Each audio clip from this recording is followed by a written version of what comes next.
Pinalutang ni former spokesperson Attorney Harry Roque na anumang oras mula ngayon ay sususpin daw si Mayor Baste Duterte ng Davao City. Grabe, ano? Dahil daw sa pagbibigay nito ng maanghang na salita laban kay Pangulong Ferdinand Marcos Jr. sa hakbang ng Maisog Peace Rally. Sinabi ni Harry Roque, ganun daw ang kanyang nasagap na chismis nga ba ito? O totoo nga ba na sususpindihin si Mayor Baste Duterte?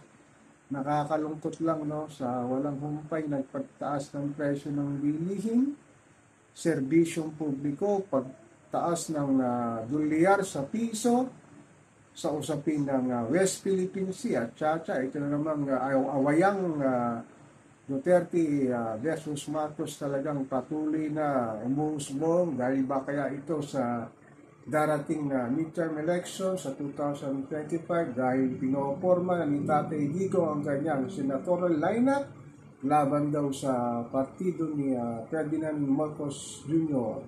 Sa kanya ring senatorial lineup, grabe, nagkaroon pa nga ng ayuda si First Lady Lisa Araneta Marcos sa Davao City sa Tagum. Nagbigay daw ito ng mga iba't ibang pangangailangan ng mga tao doon sa Tagum na ipinakita rin sa social media na ipinagbubunyi niya First Lady Lisa Araneta ang kanyang pagtulong sa balwate ng mga Duterte. Ito namang pagsuspindi kay Mayor Baste Duterte ay isa talagang malaking political issue ito. Pag natuloy ito, ano kaya ang sasabihin na naman ni Tatay Digo? Magpapakawala ba siya ng manghang na salita laban kay PBBM?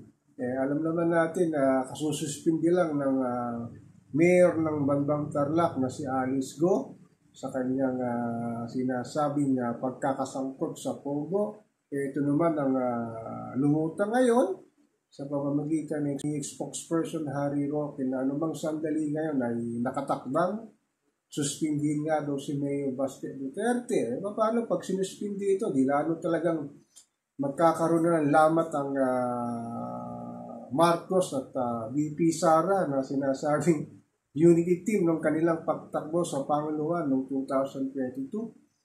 Hudyat na ba ito talaga ng hindi na maaring magkaunawaan ng mga sinasabing maka Duterte at maka Marcos? Ganun talaga sa mundo ng politika, walang permanenteng kaibigan, walang permanenteng kaaway. Meron lang permanenteng interest sa kanilang mga political career.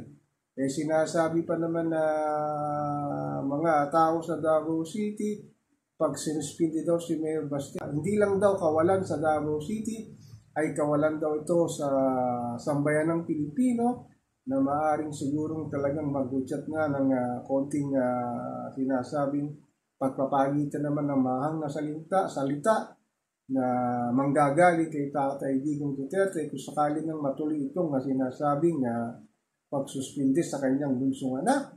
Ano kaya masasabi ni VP Sara dito na sinasabi na hanggang ngayon daw magka-best friend pa sila ni PBBM. Nakikita naman sa mga ilang social media photos talagang mukhang okay naman ang kanilang samahan, pero sa kabila nito ito naman si First Lady Lisa Araneta sinasabing ayaw na nga niya sa mga Duterte, particularly si VP Sara at ang kanyang amang si Digong Duterte. Talagang grabe ang political landscape sa ating bansa, no?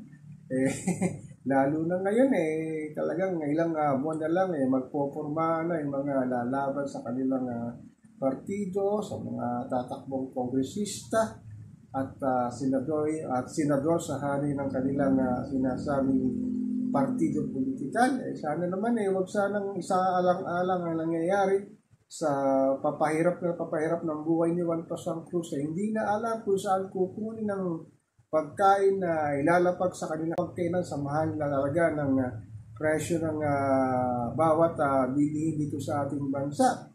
Ako po si Papa Ken, patuloy po ako magmimiro ng magmamatyak kung saan hahantong po sinasabi na sususpindin daw si Mayor Baste Duterte ng Davao City.